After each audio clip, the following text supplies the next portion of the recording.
Halloween is that time of year when everyone's down for a screaming good time. And what a better way than grabbing your friends for a good old haunted attraction. Whether it's reportedly a true haunted place or just a fun attraction, either is a great way to celebrate the Halloween season. First, I'm going to talk about the fun haunted attractions. There are many around the world, but today I'm going to focus on the top 3 according to hauntedworld.com. Topping the list at number 3, Knott's Scary Farms in Los Angeles, California. Knott's Scary Farms is the largest and most haunting Halloween experience in Southern California, with unimaginable scares and innovative thrills that can't be found anywhere else. The fully transformed theme park features uniquely haunted mazes and attractions, sinister shows, and more than 1,000 horrifying creatures lurking in the fog and hiding in every corner of the park.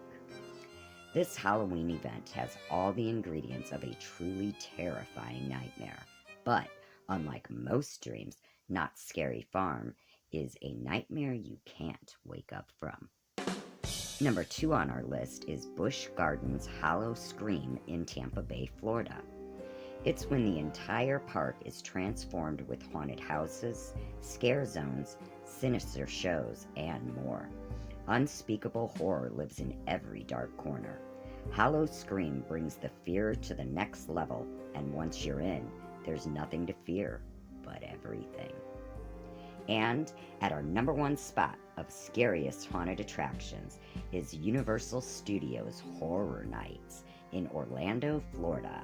Universal's Halloween Horror Nights is an annual Halloween-themed event in Orlando, Hollywood, Japan, and Singapore.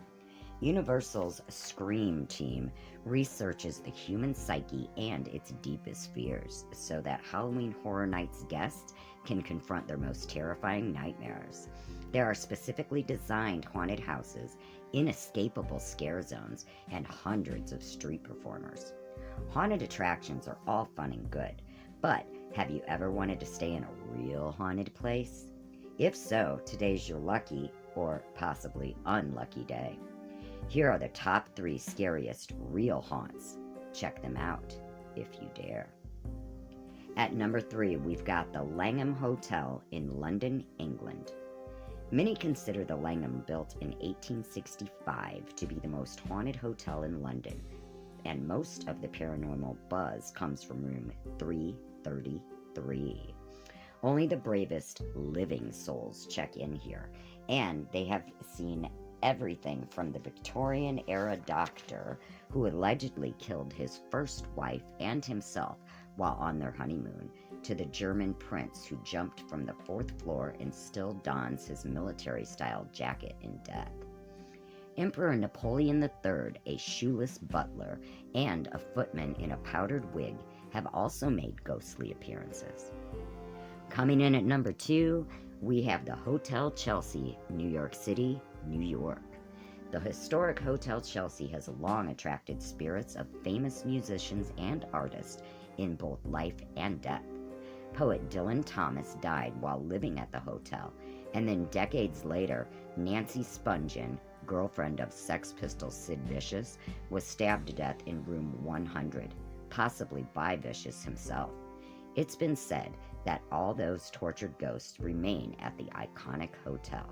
And at the top spot of our scariest attractions, we have, of course, the Stanley Hotel, Estes Park, Colorado.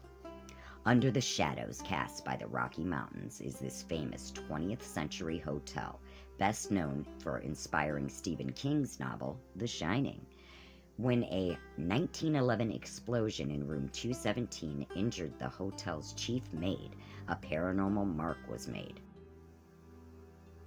Although she recovered, it's believed that once she died, her soul returned to live at the place she once tended, along with the spirits of the Stanley Hotel's owners, Flora and F.O. Stanley.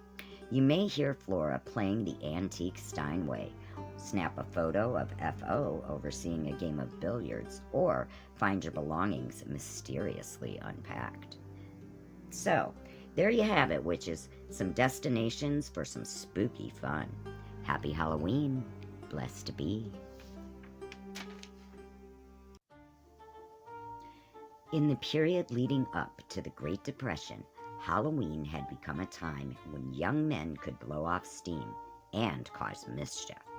Sometimes they went too far. In 1933, parents were outraged when hundreds of teenage boys flipped over cars, sawed off telephone poles, and engaged in other acts of vandalism across the country. People began to refer to that year's holiday as Black Halloween. Rather than banning the holiday, as some demanded, many communities began organizing Halloween activities and haunted houses to keep would-be pranksters occupied.